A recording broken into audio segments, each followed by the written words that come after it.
You wake up in a cold, windowless chamber, the smell of sweat, fear, and olive oil clinging to the stone walls. The room is small, barely enough space for a bed of straw and a chamber pot in the corner. You shiver slightly, not from the chill but from the dread that fills the air, dread that seeps into your very bones.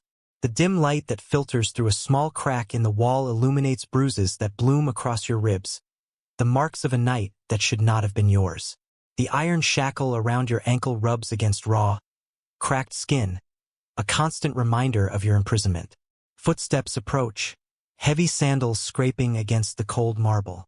You know that sound, a harbinger of what comes next. The overseer. He is the one who keeps you in line, the one who ensures your service is carried out. His steps grow louder, and your hands tremble as you reach for the thin tunic crumpled in the corner. You don't remember when you stopped counting the days, the birthdays that never came. Time has no meaning when you're someone else's property. The door scrapes open. Light floods the room, and you squint, raising your trembling hand to shield your eyes. The overseer fills the doorway, a mountain of muscle and scars, his face a grotesque map of cruelty. He is no stranger to breaking spirits, and yours is no exception. Clean yourself, he growls, tossing a damp cloth at your feet. The master has guests arriving tonight, important ones. You feel your stomach tighten. You know what that means. You've known it since the first night they dragged you from your village, since they told you that your family's debts had been paid in the only way they could, by selling you. Your body, your life now belong to them. The overseer's eyes rake over your body with the cold calculation of a man appraising livestock. His gaze is clinical, devoid of humanity, as if you are no more than an object to be used, a tool to be employed. The Greek world that you find yourself in is not the one taught in schools, the one filled with philosophers and intellectual debates, where democracy is celebrated and the arts shine bright. No, this world is one of shadows and silence, a world that consumes the vulnerable and casts their humanity aside like broken pottery. The reality of your captivity is harsh, brutal, and stark, far from the romanticized version often told about ancient Greece. In the countryside, families lived on the edge of survival. A bad harvest, a death in the family, a drought, these things could push a household into debt. And when creditors came calling, they weren't interested in promises.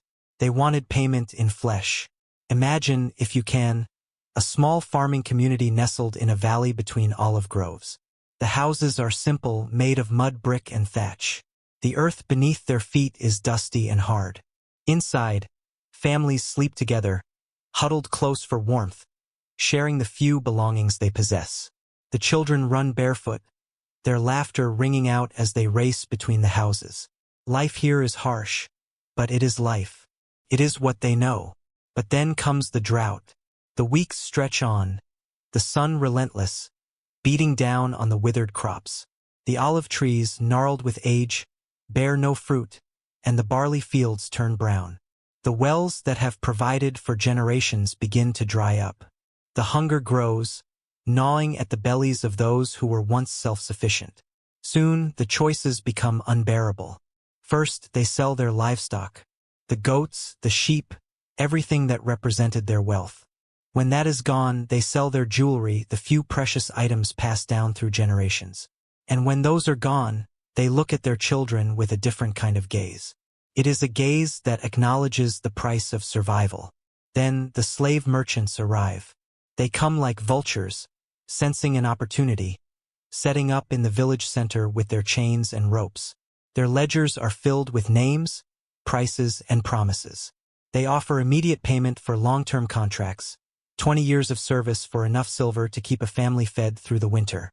It seems like a reasonable deal, a lifeline thrown to desperate families. But you, at 12 years old, don't understand the mathematics of desperation. You don't understand what it means to be sold in exchange for silver. All you know is that your father won't meet your eyes as he negotiates your price. Your mother turns away when the merchant examines your teeth like you are livestock. You feel the rough hands checking your muscles, evaluating your worth. The words they use, promising, suitable for household service, mean nothing to you. Not yet. The silver is counted out, each coin glinting in the sunlight.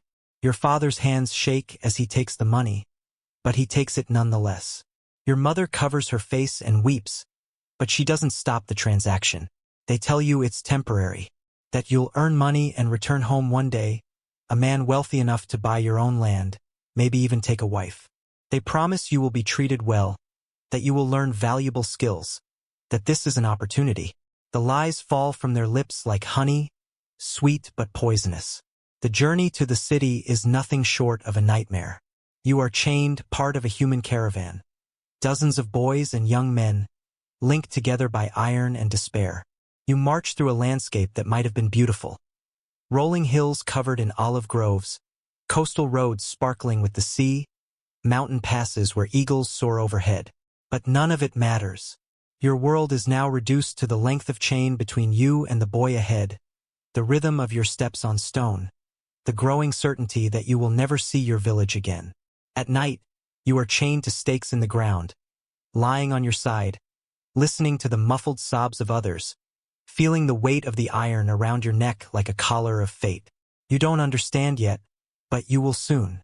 The slave market in Athens is an assault on the senses, a place where the very air is thick with desperation and despair. As you approach the city with the other boys, you can hear the noise long before you see it, the clamor of haggling, the cries of those trying to be sold, the laughter of buyers. When you finally enter the market, the sight of it hits you like a wave crashing against your chest. You see men, weak, old, and broken, lined up like merchandise. Children barely old enough to walk stand beside their mothers, confusion written across their faces.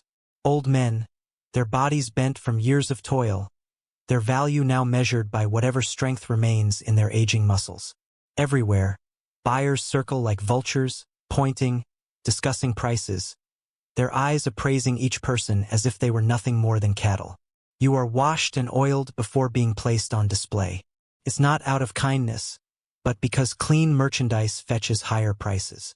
The oil gleams in the sunlight, emphasizing the lean muscles you've developed during your journey, muscles that mark you as desirable for indoor service rather than fieldwork.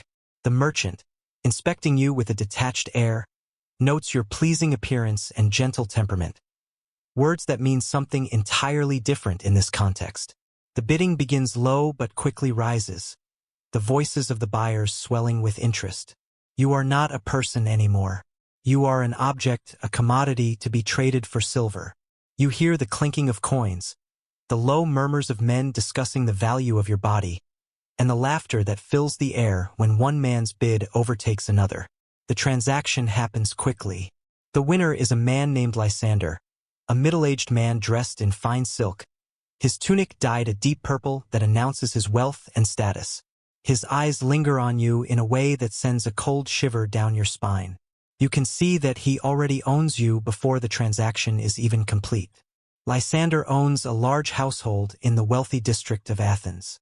His house is larger than your entire village, its marble columns and painted walls decorated with mosaics of gods and heroes. The servants who rush about the house are young men like you, all beautiful in different ways, all bearing the same look of resignation that marks those who serve in a life of captivity. As Lysander's new property, you are assigned to a group of slaves in the household, each with their own distinct role. Some work in the kitchen, others attend to the guests. But your role, as you will soon discover, is far more sinister than any simple service. You will be part of the entertainment. You are introduced to Demetrius, Lysander's overseer, a man who has risen from the ranks of slavery. His face is sharp with cruelty, his eyes filled with a cold understanding of what it takes to break a spirit. He speaks to you as if he already owns your soul, explaining the rules of your new life. You will eat when ordered, sleep when ordered, speak only when spoken to. Demetrius says, his voice as flat as stone. You will serve the master and his guests in whatever capacity they require, and you will do so without complaint. His words sting, but the most chilling part is what comes next. Some guests resist at first, but resistance only leads to pain. Compliance, however, leads to certain privileges: better food, a warmer bed, perhaps even small personal items. You are taken to the basement where the male slaves sleep. The quarters are simple: straw mattresses on the cold stone floor, a thin blanket for warmth, and a chamber pot to relieve yourselves. The walls are thick stone, designed to muffle sound. You quickly realize why. Other slaves welcome you with a mixture of sympathy and warning. There is Marcus, who has been here for 2 years. His eyes are empty, hollow from the years of abuse. There's Alexios, older and scarred, who tells you in whispered conversations about the special guests who visit and the entertainment they expect. And then there's Philemon, a boy no older than you, with the haunted eyes of someone much older. He was once the son of a merchant family, but after his father's business failed, his family was sold into slavery to pay their debts. The stories they tell you are not easy to hear. They speak of the symposiums, where the men of the household gather to drink, debate, and indulge in pleasures far from the intellectual discussions that are publicly celebrated. They describe a life of humiliation, a life where their bodies are not their own, and where their only purpose is to serve at the whims of their masters. You will come to learn that the Greek symposium, once seen as a space for philosophy and intellectual exchange, was often a setting for cruelty and degradation. While these men discussed democracy and justice, they used young slaves as objects for their amusement, treating them with the same casual cruelty with which one might use a tool.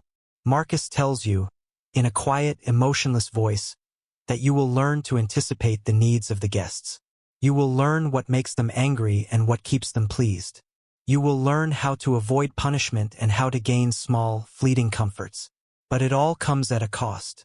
You will never be the same, he says, his voice barely above a whisper. The longer you stay here, the more you forget who you were.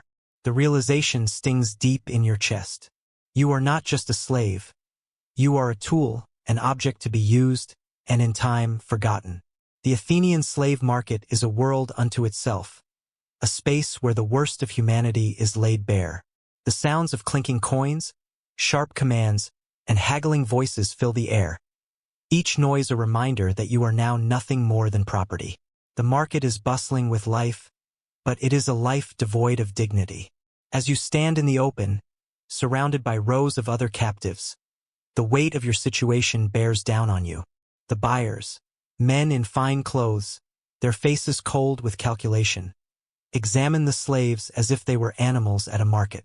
They check teeth, inspect muscle tone, and assess potential. They do not look at you as a person, but as a commodity to be traded. The air is thick with sweat and the stench of unwashed bodies. The market is alive with a desperation that pulses through every corner. At the center, a group of slaves stands under the harsh sun, stripped of their humanity and their dignity. Boys barely past childhood, old men bent from years of labor, women whose lives have already been marked by brutal toil. They are all treated the same, valued only for what they can provide, their worth calculated by the whims of the market. You, too, are examined by the buyers. Their eyes linger on your body, evaluating your strength, your youth, your physical attributes. A cold shiver runs through you as you realize the true nature of what is happening. You are being sold not as a human being but as an object. A well-dressed man steps forward, his silk tunic shimmering in the sunlight. He circles around you, his hands brushing over your shoulders, feeling your muscles, your skin, as if you are nothing more than an animal being inspected for sale. His eyes flicker with interest, and you feel a knot tighten in your stomach. You try to shrink away, but there is no escape. Your heart beats faster, a rush of fear and nausea flooding your chest.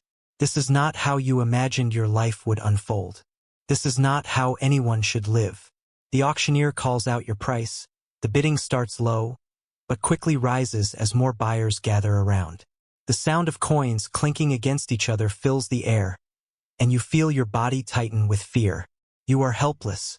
Your worth is being decided by these strangers who do not care for your name, your past, or your humanity. The moment the bidding ends, the man who bought you steps forward with a smirk of satisfaction. He has paid a fair price for you, and now you belong to him. The transaction is swift, too swift.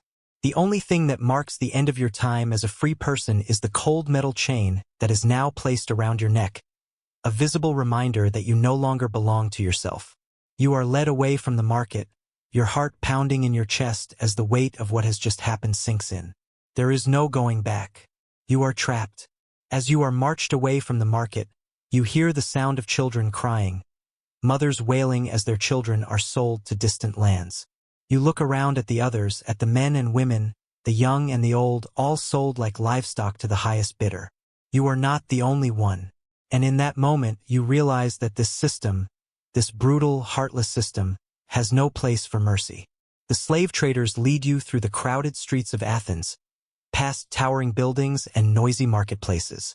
The city around you is vibrant, filled with life and energy. But all you see is the chain around your neck, the reality of your situation slowly sinking in. You are a cog in a machine, nothing more. The world goes on around you, but you have been taken out of it. You are taken to a large estate owned by Lysander, a wealthy and powerful man who lives in a grand house adorned with marble columns and exquisite mosaics. His wealth is evident in every corner of the estate, from the sprawling gardens to the finely crafted furniture. It is a house of luxury and excess, where the lives of slaves are used to maintain the comfort of those who own them. Demetrius, the overseer, greets you at the door. His eyes are cold, his demeanor indifferent. He leads you down into the depths of the house, into a dark, cold basement where the slaves are kept.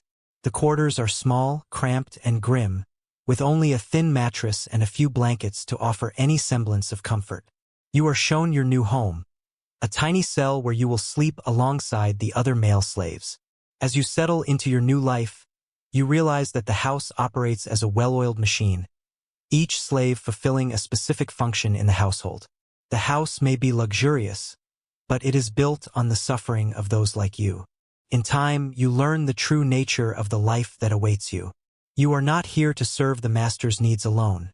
You are also expected to entertain his guests, to perform in ways that no person should ever be asked to.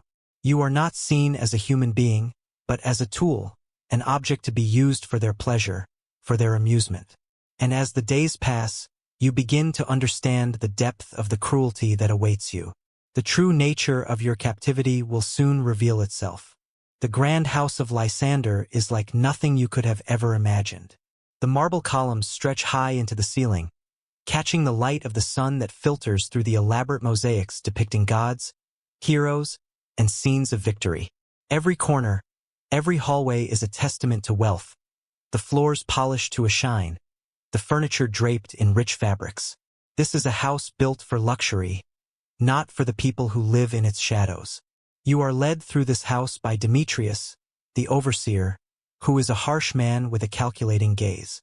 His steps echo on the marble floors, as if marking your transition from one world to another. The life you once knew, the simple, harsh existence in the village, is now a distant memory.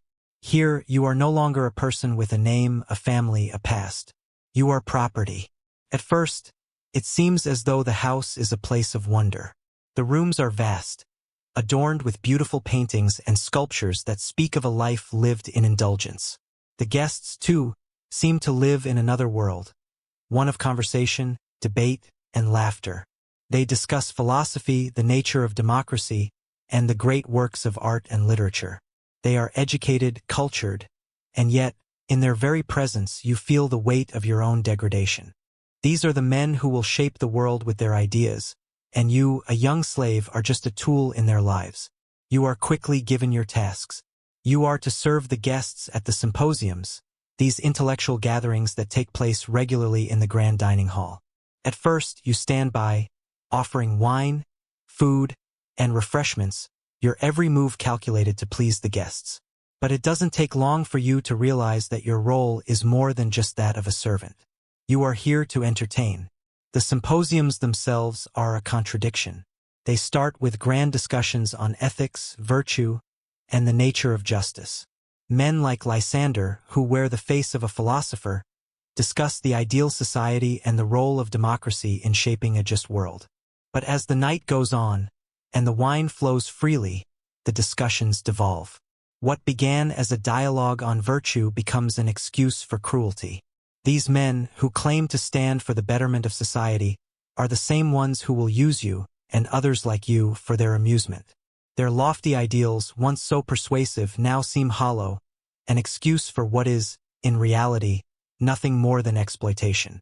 The first time it happens, you are too naive to understand. One of the guests, a man of advancing years, invites you to sit next to him on the couch.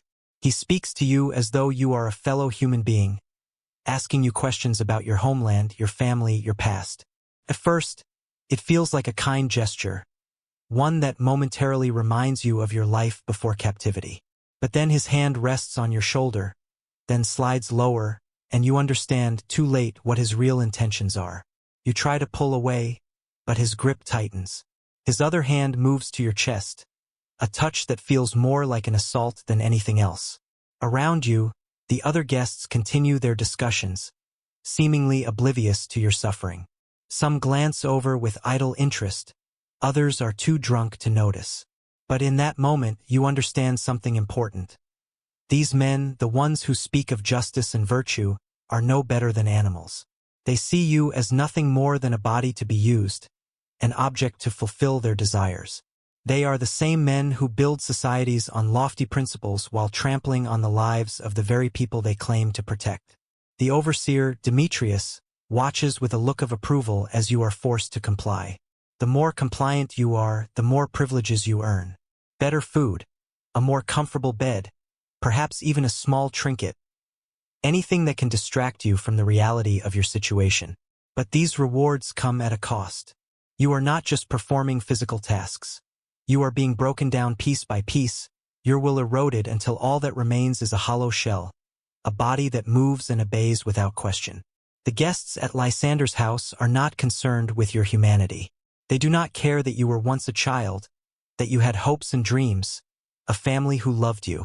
To them, you are simply another slave, another piece of property to be used and discarded when the novelty wears off.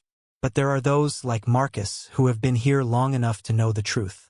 Marcus is not young anymore. His once strong body has been worn down by years of servitude, his eyes empty from the constant torment. He speaks in quiet whispers, trying to impart some form of survival to you. Do what they ask. Do it without hesitation. The less they notice you, the better. The moment they see you, it's too late. Don't fight back. Don't resist. It only makes it worse. These words, cold and calculated, are meant to protect you, but they also reflect the truth of the system. In this house, compliance is the key to survival. Resistance, however small, brings punishment. The rules are clear. Never look them in the eyes. Never speak unless spoken to. Never, ever resist. And if you can, disappear. Become invisible. That's the only way to survive. The more you follow these rules, the more you begin to lose yourself. You stop noticing the passage of time, and your mind begins to recede into a space where only survival matters. You focus on the tasks at hand, on the guests you serve, on the endless cycle of submission. You begin to understand the dark dance that takes place within these walls. The way the guests' attentions shift between philosophical discussions and crude entertainment. The way the atmosphere changes as the wine flows and the masks come off. And through it all, you remain silent, invisible, waiting for the night to end, hoping that you will survive just a little longer. But the true nature of your existence here, and the role you are expected to play, becomes clearer with each passing day. You are not just a servant. You are a tool, a thing. And as the guests take their pleasure from you, as your spirit withers and breaks, you begin to understand that you are nothing more than a means to an end. The symposiums are a regular occurrence in Lysander's house, and with each one, you find yourself sinking deeper into a reality where your humanity is no longer recognized. These gatherings, once portrayed to you as grand intellectual debates, are nothing more than a facade, a pretense to veil the true purpose behind them. As the guests arrive, they exude a sense of importance, their fine robes and polished manners betraying the depth of the depravity that lies beneath the surface. The rooms are filled with the scent of expensive wine and incense, the floors covered in plush rugs that cushion the feet of those who walk upon them. The long, low couches are arranged in a circle, and the guests recline, holding goblets of wine, discussing matters of philosophy, politics, and art. On the surface, it seems like an evening of sophisticated discourse, the type of conversation that one might find in the idealized vision of ancient Greece. But beneath this veneer of culture, a darker truth lurks.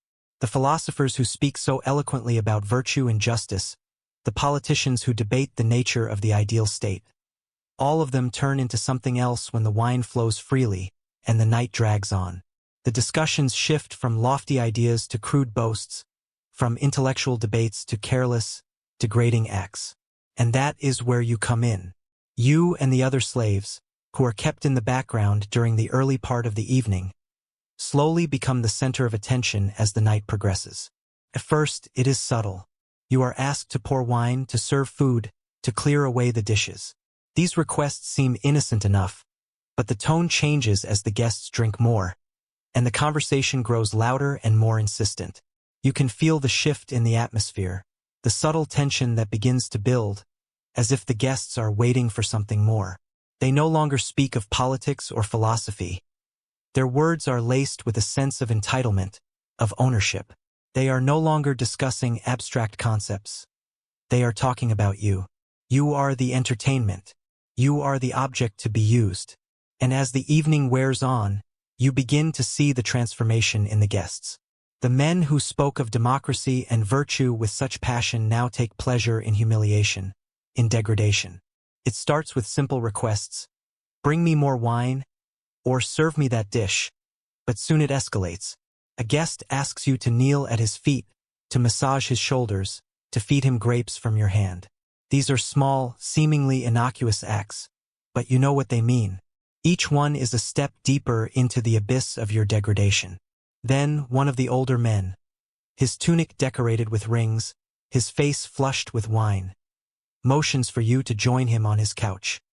He asks you to sit beside him, to share a drink with him, as if you were an equal. His words are soft at first, polite, but the intent is clear. His hand rests on your knee, then slides up your thigh, a touch that makes your skin crawl. The others watch. Some smirk, others laugh, and some speak in low voices, discussing what they would do next, what they would make you do. In that moment, that you are no longer a human being to them. You are a toy, plaything.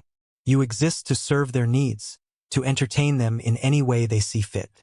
The first time you are forced into this kind of service, it is an experience that burns itself into your memory. The guest's hand moves lower, and you feel your body betray you in ways you cannot control.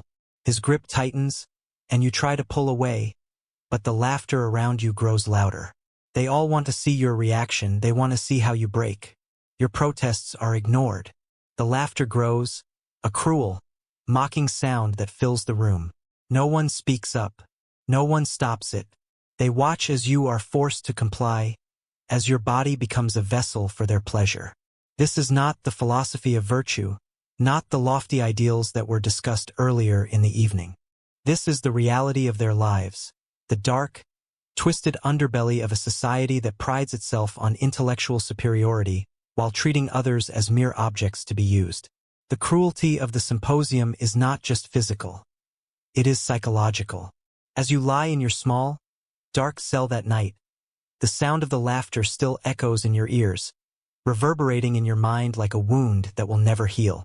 You are left to ponder the truth of it all, the truth that these men, the ones who write poems about love, who discuss justice and equality, have no qualms about using you for their amusement. You are a slave, a thing, and no amount of philosophy can change that. The worst part of all is the normalization of this behavior. The guests who attend Lysander symposiums are not just random men. They are part of the intellectual elite of Athens. They are the philosophers, the politicians, the writers, and the artists. They are the ones who shape the future of the city. And yet, they are the ones who degrade and dehumanize you. They see no contradiction in their actions. To them, you are not a person. You are property. Their moral blindness is complete. As the weeks pass, you become more and more attuned to the rhythms of these events. You learn how to anticipate the guests' needs before they even speak. You learn what will please them, what will bring their attention to you, and what will keep them satisfied. You learn how to survive in this world of degradation, not by resisting, but by surrendering. You learn that there is no escape, no hope of returning to the life you once knew. You have become a part of the machinery of Lysander's household, a cog that turns only when it is told to, a body that moves in response to the whims of those who own you. The symposiums, once a space for philosophical discourse, are now a daily reminder of your place in this world. A thing to be used, a body to be degraded, a soul to be consumed. As the months drag on, a quiet realization begins to form within you. Survival is not a matter of resistance, but of compliance. The daily routine is now etched into your very being. Serve the guests, follow the orders, never resist. You have become so accustomed to the rhythm of your existence that the weight of your situation barely registers. The world outside Lysander's walls is distant, almost a forgotten dream, and your mind has learned to retreat into itself, to distance itself from the brutal reality. Resistance, you have learned, is not just dangerous. It is futile. The more you attempt to fight back, the more severe the punishment. Marcus, a boy who was once hopeful like you, tried to escape shortly after his arrival. His attempt was as doomed as it was brief. He was caught and beaten so severely that for weeks he could barely move. His body bore the marks of that punishment. Bruises, broken bones, the faint tremors of a spirit worn down. Marcus no longer speaks of escape. He has learned the hard truth. Escape is not possible. Not for someone like you. Philemon, another of the boys who came to Lysander's house with you, has learned to survive by retreating entirely into himself. He no longer reacts to anything, no laughter, no cruelty, no demands. His eyes are empty, hollowed out by the years of dehumanization. He's given up the fight entirely, resigned to a life that offers no dignity, no hope. Philemon has become invisible, not because he is trying to escape the abuse, but because he is too numb to care anymore. There are moments when you, too, consider retreating into that same numbness. The world around you is too overwhelming, too cruel. The guests who come and go, the endless orders, the degradation. It is all too much to bear. You wonder if, like Philemon, you could simply vanish into yourself, become a ghost who exists only to serve, only to obey. But then, there are moments of clarity. Moments when the humanity that has been buried deep within you flares up, demanding to be acknowledged, to be remembered. These moments are fleeting, but they remind you that you are not yet completely lost. There is a part of you that still remembers who you were. A child running through the olive groves, a son who once knew love and family. These fleeting memories are dangerous, though. They threaten the numbness that has become your armor. They remind you that you are more than what they have made you. And so, you bury them. You push them deep down inside, just as you bury the anger, the shame, and the fear. To survive, you must remain compliant. You must obey. Yet, as the days blur into each other, you find yourself wondering, how long can you keep this up? How long can you continue to shrink yourself, to lose pieces of who you are, without finally shattering? The thought of surrendering completely to the system terrifies you, but it also feels like a kind of peace. In submission, there is no more fighting, no more hope, no more pain. It is the way of survival. And yet, a small voice inside you asks, is this truly living? Every day is a delicate balancing act. On the one hand, you try to anticipate the needs of the household, the moods of the guests, the whims of your masters. You learn what they want before they ask, a survival tactic that makes you less of a target. But on the other hand, you feel yourself slipping, retreating further from the person you once were. You watch the other slaves, and you realize that, like you, they have all found their own ways to survive. Some do so by accepting their fate with quiet resignation, while others like Marcus are more defiant, yet equally broken. The older slaves seem to have given up entirely, their eyes hollow from years of service. The younger ones, like you, still hold on to something fragile, fleeting, but something nonetheless. The system here, Lysander's household, is designed to break spirits, to strip away any trace of individuality. It succeeds slowly but surely.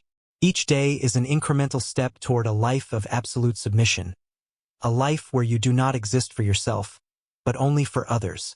In the beginning, you tried to remember your name. You tried to cling to the memories of your village, your family, the simple joys of life before this nightmare began. But now, the name seems distant, like a song you once knew but can no longer recall. The face of your mother fades, her voice drowned by the laughter of the guests and the constant din of servitude. You cannot even remember what it felt like to be truly free. The cruelty of Lysander's house is not just in the physical punishment. It is in the slow erosion of identity, the systematic destruction of the self. You are not just a slave in body, you are a slave in spirit as well. The more you comply, the more you fade away. And yet, there are moments of rebellion. Small, subtle acts of defiance that are unspoken but understood. When you serve wine, you might spill just a drop on the floor. When you clean, you might take a moment longer than necessary to dust a table. These moments are nothing more than tiny acts of resistance, but they are yours. In them, you reclaim a small part of yourself, a small part of your humanity that has not been completely erased. But these acts come at a cost. You are caught, punished, made to kneel and beg forgiveness. It is a constant cycle: resist, suffer, comply, survive. In the end, you wonder if survival is even worth it. If survival means losing yourself entirely, is it better to be forgotten, to let your spirit finally break? Somewhere deep within, a question lingers. Is there more to life than survival? Lysander's house operates like a well-oiled machine, each part carefully maintained to ensure the system of control remains intact. The slaves are not just servants. They are instruments, tools to be used and discarded when no longer of value. Each of you is a cog in this vast, impersonal structure, a structure that exists only to serve the whims of those in power. Demetrius, the overseer, is the key figure in this system. He was once a slave himself, bought young and shaped by the cruelty he endured into the man he is now. His rise to power within the household is a testament to his ruthlessness. He understands better than anyone what it takes to break a spirit completely. He is a master of psychological control, able to manipulate every aspect of your life to ensure that you remain compliant. At first, Demetrius's methods seem simple. He watches your every move, makes sure you follow the orders exactly as given. His presence is constant, always there, hovering like a shadow. He enforces the rules with a cold, unwavering hand. But as you spend more time under his supervision, you begin to realize that his control is much deeper than just physical presence. He has an innate ability to break you down, to strip you of any trace of resistance until you are nothing more than a hollow vessel that obeys without thought. The rules of the house are clear. You will eat when ordered, sleep when ordered, speak only when spoken to. You will never question the master's will, never refuse an order. But the real power of Demetrius's control lies in the way he manipulates your mind, in the way he makes you believe that you have no other choice but to obey. The other slaves have learned this well. They have learned to avoid his gaze, to remain silent and invisible. They know that to draw attention to themselves is to invite punishment. But even in this silent submission, a subtle hierarchy emerges among the slaves. Those who have been here the longest, like Alexios and Marcus, hold a certain amount of power over the newer ones. They are the ones who know the system, who understand the rules and the ways of survival. They act as informal leaders, offering guidance to those who are just starting to understand the brutal reality of their situation. But there is no true freedom in this hierarchy. Every slave is still beneath the master's will, still subject to the whims of the guests who come and go. The power dynamics within the household are a reflection of the larger social order. Just as the free citizens of Athens enjoy their wealth and status at the expense of those like you, the slaves fight for scraps of power that are ultimately meaningless in the grand scheme of things. Even those slaves who have been promoted to better positions, those who serve as personal attendants or work in the master's inner chambers, are not immune from the system's cruelty. They may receive better food, more comfortable quarters, but they are still bound by the same chains, still part of the same system that uses them for labor, for entertainment, for pleasure. The mental and emotional toll of this system is staggering. You begin to lose track of who you are, of where you came from. The long days of servitude erode your sense of self, and your world becomes smaller with each passing moment. The faces of the other slaves blend together, their stories lost to the routine of the household. Your own memories, too, fade, like the distant echo of a song you once knew but can no longer recall. And yet, there are moments when you cannot help but feel the weight of your humanity. When you look into the eyes of the younger slaves, you see the same fear, the same confusion that you once had. You see the same struggle to hold on to something, anything, that reminds them of who they were before they became a part of this system. But those moments are fleeting, and the fear is quickly masked by the necessity of survival. Lysander's house, like the city of Athens itself, is built on a foundation of inequality, on a system that thrives on exploitation and cruelty. The slaves are the silent laborers who make this society possible, their suffering woven into the very fabric of its success. You are not just a part of Lysander's household. You are part of a much larger system, a system that extends beyond the walls of the estate and into the very heart of Athenian society. But what if you were to break free from this system? What if you were to defy the expectations, to challenge the very framework that holds you in place? The thought lingers, faint but insistent. The idea of resistance, true resistance, begins to take root. You know the risks. You know the punishment for failure. But there is something deep inside you, a spark of defiance that refuses to be completely extinguished. It is the same spark that exists in the other slaves, even those who seem resigned to their fate. It is the knowledge that, despite everything, you are still human. You are not an object, not a thing to be used and discarded. The question is not whether you can resist, but whether you can survive the consequences of that resistance. You have seen the others break, have seen them lose themselves entirely in the face of the system's cruelty. But you wonder, can you survive it too without losing who you are? Perhaps, in the end, survival means more than just compliance. Perhaps, survival means finding a way to hold on to that spark of humanity, no matter how small. Perhaps, in the end, survival means learning to resist, even when the cost is high. The days slip by with a monotony that feels suffocating. You go through the motions, moving like a ghost through the halls of Lysander's estate. You serve, you clean, you obey, and in the silence that follows you try to forget. Forget the boy who once ran through the olive groves, the boy who once had dreams, a family, a life before all of this. That boy feels like someone else's memory now, distant and faded, lost beneath the weight of what you've become. Lysander's household is built on a complex system of cruelty, and as time goes on, you begin to recognize the patterns. The new slaves arrive, wide-eyed, full of hope, but within weeks, they too learn the truth. Some, like filemen, simply shut down, retreating inward to protect themselves. Others, like Marcus, cling to small acts of defiance, though they are ultimately broken by the system. But all of you share one common fate. You are disposable. Once you are no longer of use, you will be discarded, just like the ones who came before you. The house itself feels like a prison, its marble columns and fine tapestries hiding the rot beneath. The air is thick with the smell of wealth, of opulence. But there is nothing here for you, nothing for the other slaves. You are nothing more than tools to be used, and when you can no longer serve, you are cast aside. In the quiet moments, when you are alone in your cell, you reflect on what has become of you. Your body has grown thinner with each passing day, the physical toll of labor and the constant fear leaving its mark. The bruises from the overseer's lashings have long faded, but the scars remain, both on your body and in your soul. Your mind has learned to detach from the reality of your existence. Survival has become the sole goal. Yet, even in this detached state, there is a small, gnawing feeling inside you, a feeling that refuses to die, a quiet, persistent reminder that you were once someone more than this. And so, as the years pass, the question of what will become of you looms larger. You have seen others disappear without a trace, their names forgotten by the world. Perhaps they were sold to other masters, sent to the mines, or worse, cast out and left to die in the wilderness. You realize that, in the eyes of the elite, you are not a person at all. You are an object, disposable, interchangeable, a mere cog in the wheel of their society. As your usefulness begins to fade, you are marked for another role: the mines.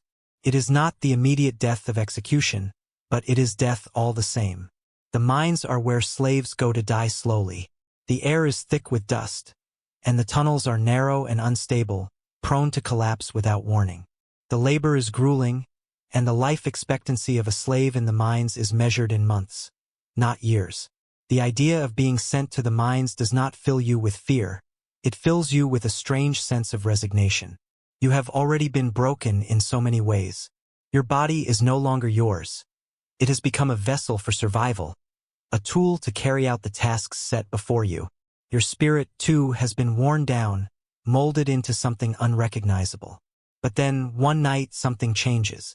You are preparing to leave the house for the mines when Marcus, the boy who once tried to escape, approaches you.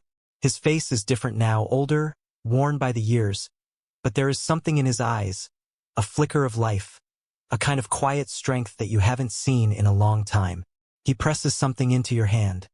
A small shard of metal, sharp and crude, but effective. He says nothing, but his meaning is clear. It is a choice that you didn't think you had anymore. The weapon is not just for escape. It is for control. You can choose how this story ends. In the silence of your cell that night, you hold the shard in your hand, feeling the cold metal against your skin. You could use it to escape, though you know the chances are slim. You could turn it on your captors, exacting a small measure of revenge before you are inevitably killed. Or you could turn it on yourself, choosing the manner and the timing of your own death, gaining control over the one thing that still belongs to you, your dignity. But as you sit there, the weight of the decision pressing on you, you realize that there is another choice, one that Marcus has given you. You can choose to live. You can choose to resist, even if it is only for a moment, and pass on the weapon to the others who are still holding on to their humanity. You hide the shard, passing the gift of options along to those who might still have the strength to fight back. Perhaps, in the end, it is not about survival. It is about what you do with your life, even when it seems like all is lost. Perhaps survival is more than just existing. Perhaps it is about holding on to what makes you human, no matter how small that spark may be. The journey to the mines is long and grueling. The landscape that you pass through is eerily familiar. Mountain paths, streams, villages. Places that remind you of your past life, of the time before this nightmare began. But there is no turning back. The chains are heavy, and the guards are watchful, their eyes always on you. Yet, as you march toward the mines, you are filled with a strange sense of peace. You have made your choice. You will not let them take away the last vestiges of your humanity. Even if you are destined to die here, in the darkness of the mine, your soul will not be broken. When you arrive at the camp, you find that it is everything you expected and more. The work is backbreaking, and the conditions are worse than you could have imagined. But even here, in this final circle of hell, there is a glimmer of something that keeps you going. The slaves in the camp have formed their own society. They share what little food they have, take turns watching over the weak, and maintain a network of communication, hidden from the overseers. They speak in whispers, sharing stories of their lives before captivity, preserving memories of their homes, their families, and their cultures. In the darkness of the mines, they still find ways to resist, to hold on to their humanity. Your story becomes part of this oral history. You are the boy from the mountain village, the one who survived years in Lysander's household, the one who endured unimaginable abuse but never fully gave in to it. Your name may never be remembered by the world, but in the hearts of the other slaves, it lives on. And that, perhaps, is the most important thing of all. As time passes in the mine, your body grows weaker, and the physical toll of years spent in servitude becomes unbearable.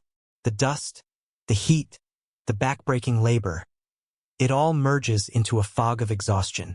Yet, amidst the suffering, you find something remarkable: solidarity.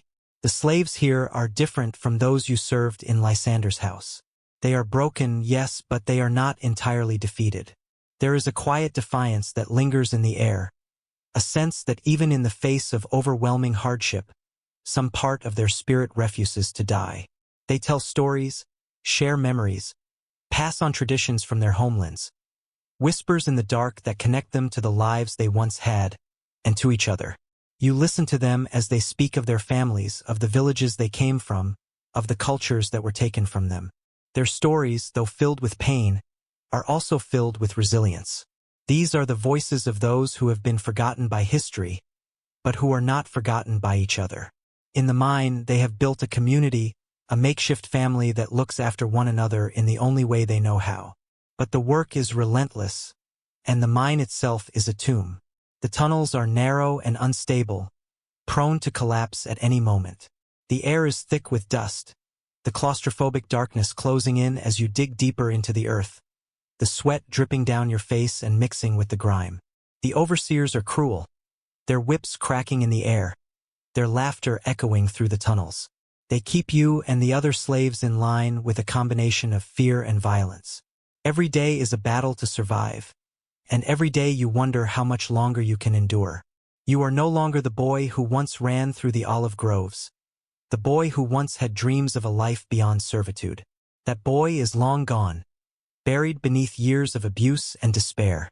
You have become something else, something less human, less whole. But in the deep recesses of your soul, you still feel the faintest flicker of who you were.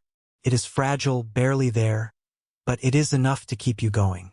Enough to make you remember that you are not just an object. Some days, you allow yourself to think back to the life you lost. The smell of your mother's cooking, the sound of your father's voice, the warmth of the sun on your skin as you ran across the hills. These memories are dangerous, though. They stir something inside you, something that threatens to unravel the carefully constructed numbness you have built. But they also remind you that there was once something pure, something worth fighting for. It is in these quiet moments, amidst the grueling labor and constant oppression, that you begin to wonder if there is still a way out. Not necessarily a physical escape, though that thought lingers in your mind, but an escape of the mind, of the spirit. Can you hold on to who you are even in this place? Can you preserve that faint spark of humanity that refuses to be extinguished? You are not alone in these thoughts. The slaves around you, despite their suffering, have found ways to resist in small, subtle ways.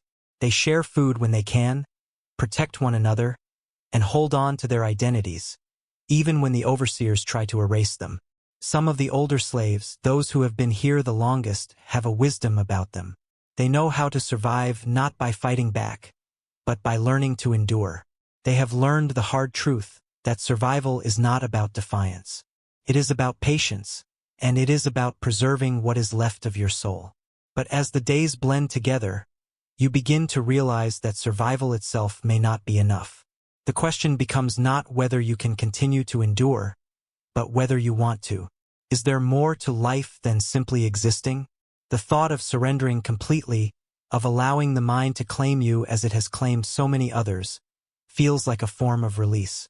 But in the pit of your stomach, you feel the sharp sting of something deeper, something that refuses to let you go, no matter how hard you try to silence it. In the midst of this struggle, something unexpected happens. There is a shift in the air, a subtle change that you can feel but cannot explain. You encounter a new boy, young, no older than you were when you first arrived. His face is still full of hope, his eyes wide with confusion, as though he hasn't yet realized the enormity of what awaits him in this place. His name is Ilias, and for a moment you see a reflection of yourself in him. The boy you used to be, the boy who still had the capacity to dream. You feel something stir within you, an impulse to protect him, to guide him, to give him what little hope you have left. You don't speak to him directly at first. You simply watch him, as he, like you, is forced to learn the brutal rhythms of the mine. You see him falter, his spirit nearly broken by the same forces that broke you.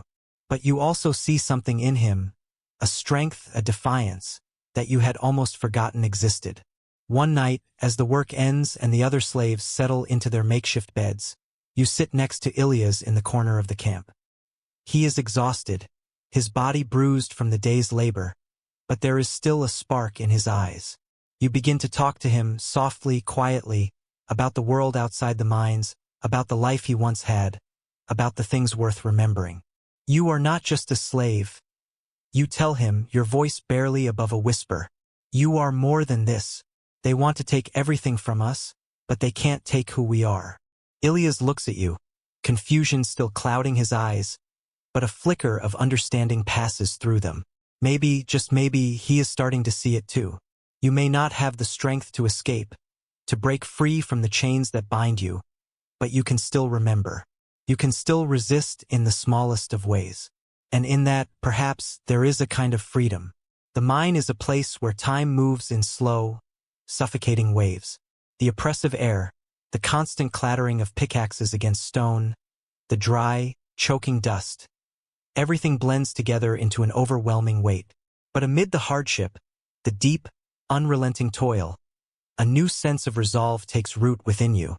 You have come to understand that survival is not only about the body but also about the mind and spirit. You look at Ilias, the young boy who reminds you of the life you once had, the dreams that feel so far away. He is a reflection of your past, and deep down that he represents a future that you will never fully live to see. But he is also a sign that there is something enduring, something that can't be entirely buried, no matter the cruelty of your surroundings. The boy is a thread connecting you to a world that feels almost unreachable, a reminder that hope, however small, can still exist even in the darkest places. The truth of it is, no one who has been through this will ever be the same. You, the other slaves, the ones who have survived years of dehumanization, abuse, and exploitation, you will all carry these scars, both visible and invisible, for the rest of your lives. The world outside the mine, the cities of Athens, the intellectual discussions, the political debates. It all seems so distant now, as if those lives were never truly yours. The marble halls of Lysander's house, the symposiums where philosophers and politicians debated the nature of justice while treating you as nothing more than a tool for their amusement. They feel like a different lifetime, a different world. But despite the brutal conditioning, despite everything that has been taken from you, there is something that remains. Your memory. The memories of the boy you once were, of the olive groves, the sound of your mother's voice, the warmth of the sun on your face. These memories are what tether you to the human experience. They are what keep the last vestiges of your identity intact. You can no longer change the past, but you can choose what to carry forward. In the grim, oppressive darkness of the mine, you find strength not in defiance or in open resistance, but in the quiet, unspoken acknowledgement of your humanity. You remember who you were, and in doing so, you hold on to the one thing they cannot take from you, your soul.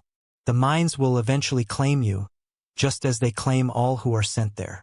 The work will break your body, the harsh environment will wear you down, and the overseers will ensure that your life is nothing more than a relentless cycle of labor. But your story will not end quietly. It will live on in the whispers of the other slaves, in the stories shared around the flickering campfires in the dead of night. You may not see the world outside again, but your memory, your name, will live on in their voices. The story of the boy who was once a part of something bigger, a boy who lived and loved and fought to survive, will not be forgotten. The world may erase you from its official histories, but in the minds, in the hearts of those who share your pain, you will always exist. Your suffering will not be in vain. It will become a testament, a silent resistance against the forces that sought to strip away your identity. The final days in the mine are filled with a strange, quiet peace. You have learned that survival does not come from resisting the system, but from accepting the reality of your situation while holding on to the last threads of your humanity. You are not a thing to be discarded. You are a person, with a story, with memories, with a past that cannot be erased. And though you may not have control over your body, you have control over how you remember, over what you choose to hold dear. You may die in the mines, just another forgotten name in a long line of casualties. But your story will endure.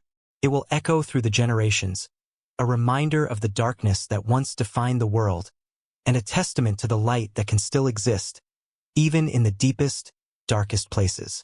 Your journey may be over, but the stories of those like you will live on. In the end, that is the only true victory.